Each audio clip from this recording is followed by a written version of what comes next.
جی ناظرین، میں ہوں آپ کا میزبان مہر ساجد شاکر۔ آج میں جس ٹاپک پر بات کرنے لگا ہوں، سرگودا انتظامیہ نے جو عوام کو لالی پاپ دیا ہوا ہے، جیسا کہ نجائز تجاوزات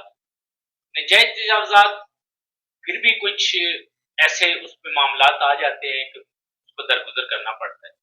لیکن جو نجائز تجاوزات سرکاری گلی کو بند کر کے اپنے سرکار کو اور عوام کو دونوں کے لیے باعث عبرت بنی ہو، اس کے بارے میں آپ کیا کہنا ہے؟ میں بات کر رہا ہوں الشباز لاری اڈے کے بارے میں۔ میری ذاتی اس میں کوئی لڑائی نہیں ہے، میں بات بار بار ایک ہی پروگرام ایک ہی جگہ پہ اور اسی وجہ سے کر رہا ہوں کہ الشباز ٹرمینل جو ہے بی کیٹاگری میں وہ لاری اڈا بنا ہوا ہے، حالانکہ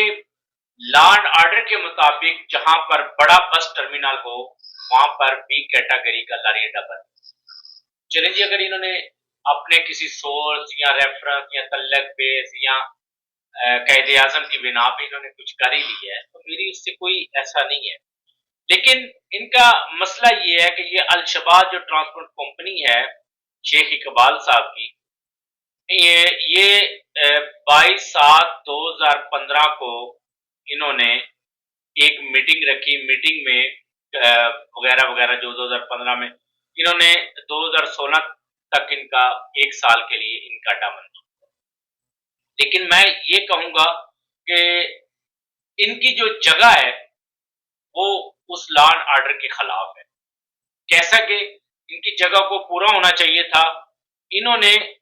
253 بے کی خلاف ورزی کیا۔ 54 مرلے زمین ہے جو کہ کم از کم 80 مرلے ایک کنال اراضی درکار ہے، جس میں سے 54 مرلے میں انہوں نے اڈا بنا رکھا ہے جو کہ 253 کی خلاف ورزی قانون کے مطابق درست نہیں، لیکن انہوں نے کیا کیا ہے کہ سرکار کی ڈبلیو بلاک کی گلی نمبر 1 کو بند کر کے، واٹر سپلائی کے ساتھ جو پہلی گلی ہے اس کو بند کر کے انہوں نے جناب اس کو اپنے اڈے کے اندر شامل کر رکھا اور دونوں سائڈوں سے انہوں نے گیٹ لگا رکھے۔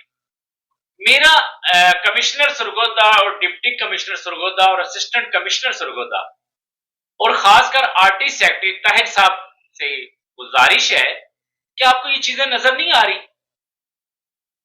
آپ لوگوں کے فٹ پاتھ توڑ رہے ہیں مریم صاحبہ کو خوش کرنے کے لیے، جو عوام کی تکلیف کے باعث بنے ہوئے ہیں، جنہوں نے گلی بند کر رکھی ہے،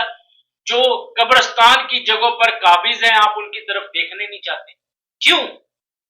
کیا کچھ سیاسی پریشر ہے؟ کمشنر صاحب آپ کا تو ہمیں بخوبی پتہ ہے کہ آپ سیاسی پریشر نہیں مانتے، ڈپٹی کمشنر صاحب شاید سیاسی پریشر میں آ جائے، لیکن یہ گلی سرکار کی ہے، عوام کی ہے، اس گلی کو واگزار کروایا جائے اور اس کے مطابق رولز کے مطابق جنرل بس سٹینڈ کے ساتھ کوئی اور بس سٹینڈ قائم نہیں کیا جاتا، یہ بھی لا ہے جو میں پڑھ کے آپ کو سنا رہا ہوں،